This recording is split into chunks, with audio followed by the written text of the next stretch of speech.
independentment de la llengua que parlis a casa o de la bandera que tinguis estesa al balcó, a tu Espanya et maltracta com a català, independentment de que tu et reivindiquis espanyol. Espanya sempre et maltractarà com a català, perquè això sí que no fa distincions. A tots els habitants de Catalunya els maltracta fiscalment i a tots els nivells com a catalans. Per tant, independentment de com tu et sentis o et reivindiquis, o independentment de què siguis, Espanya et maltractarà com a habitant de Catalunya. Per tant, la teva millor opció és restituir l'estat català i comptar amb molts més mitjans per tenir una vida digna. L'altre dia en parlàvem, els pressupostos catalans, del 40%, que el 40% se'n va a Madrid. Quan tu perds el 40% dels teus ingressos nacionals i els has de lliurar a l'estat que et manté captiu, evidentment estàs perdent qualitat a tots els nivells, a sanitat, a educació.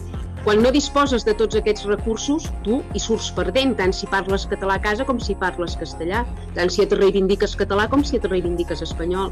Per tant, jo crec que la independència beneficia a tothom que viu a Catalunya i n'hem de ser plenament conscients. I després hi ha un altre aspecte, tu et pots sentir espanyol, però potser els teus fills o els teus nets es sentiran algun dia catalans i els estàs privant de tenir un estat lliure, un estat molt més pròsper que aquell en el qual estem retinguts ara, i per tant penso sincerament que tots hauríem de ser independentistes independentment de si som o no nacionalistes.